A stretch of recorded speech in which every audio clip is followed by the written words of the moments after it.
哇！我哋睇下，係黃色噶，黃色噶，熟啦呢個。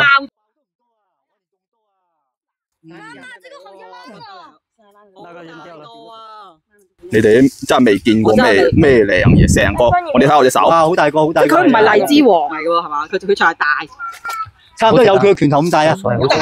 係啊係啊，爆汁啊嘛！哇！佢唔係齋甜噶，清甜，佢係有啲好似好果酸味，嗰啲嗱我咁講啦，太甜嗰啲太流喉嗰啲，我個人就唔係好中意嘅。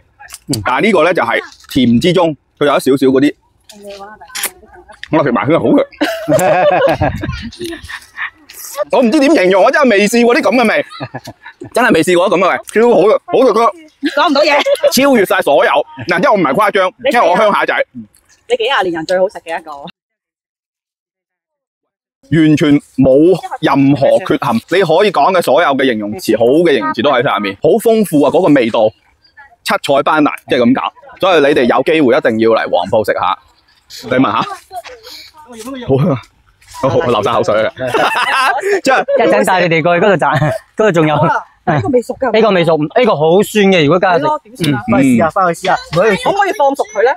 放唔熟嘅荔枝係。哦，荔枝係放唔熟嘅。如果係真係到足夠熟嘅情況下咧，食係好食嘅。好似呢啲咁咧就呢啲好酸嘅。點解你唔種多幾棵嘅？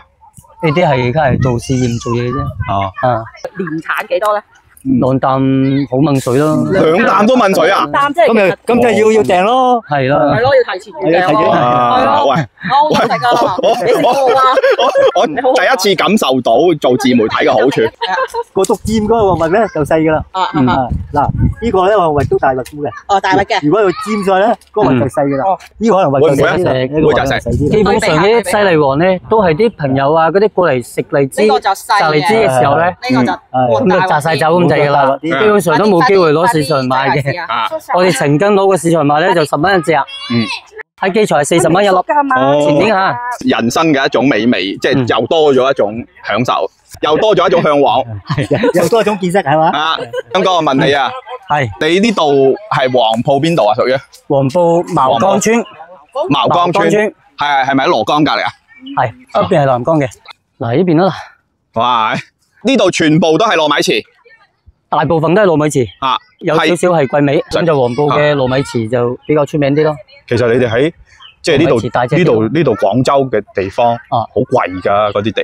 係啊，呢啲86年就開始種嘅樹啊。係啊，40年嘅樹啊。咁講咧，其實荔枝咧好食同埋唔好食係差天共地嘅。係啊，差好遠噶。我哋順德咧就冇咩種荔枝嘅地方，咁所以咧。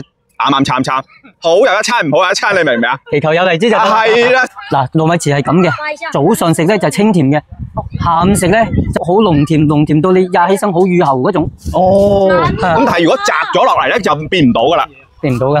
所以就係咁而家中午就啱啱好喎。喂，就摘2粒嚟食下好喎。呢啲就普通品種啊。呢隻糯米糍。等我試下有咩唔同。呢啲都係糯米糍。而家個果身未腍咧，都仲係未有咁濃甜嘅，未話乳喉嘅。如果殺到果身係軟咧，吔起聲咧就會好乳喉，吔幾隻你就唔想吔噶，甜到好似吔糖精咁噶啦。係啊，咁如果係第日嘅朝頭早，又是變翻淡少少。哎喲，原來係咁嘅。係啊，因為佢曬得犀利嘅水分。咁傍晚隔離珠江花城啲人走過嚟呢邊摘荔枝食噶。佢買幾斤翻去食，食完佢又再嚟買過。嗱，介紹下啦，喺呢度食荔枝食咗咁多年，有咩感受啊？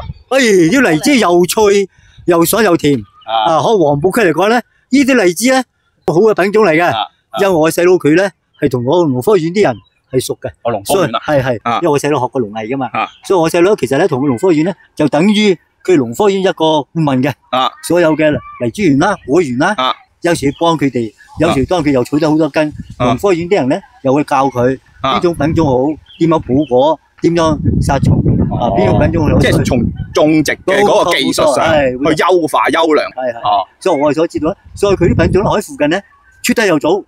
品質又好，所以人人都係爭住嗰個種品種嘅，本地起碼提咗1個星期以上嘅，咁人哋啲人送禮啦，或者食啦，都人住嘅地方嘅，都係因為黃埔啲荔枝真係靚啊！呢個地方叫大川縣，地方佢大專院前面咧就係廣本廠啦，所以佢一邊就係佢爭一大邊啊嘛，所以個個人家一動手問，喂你嚟積得未啊？咁係我哋要幾多百斤啊？咁樣嘅，優銷嘅，真係嘅。今年咧就大豐收，漫山遍野全部紅當當地啊！嗰日我頭先咧聽你老婆講啊嚇，最精彩嘅一句，原來食荔枝咧係有講究嘅，原來舐到嗰粒核咧就會鞋口嘅。係嘅咩？係啊。哦，係啊，荔枝令嗰度啊，即係如果你有時候咧，你食荔枝，如果你識處理嘅話咧，即係嗰啲肉啊分離咗出嚟咧，你可以整到一啲即係譬如話高檔嘅茶樓可以用到嘅一啲。咁當然啦，同個荔枝嘅嗰個品種都有啲關係啦，係咪？咁你雙劍合璧嘅話，咁你試下第次整甜品，我都好想試下。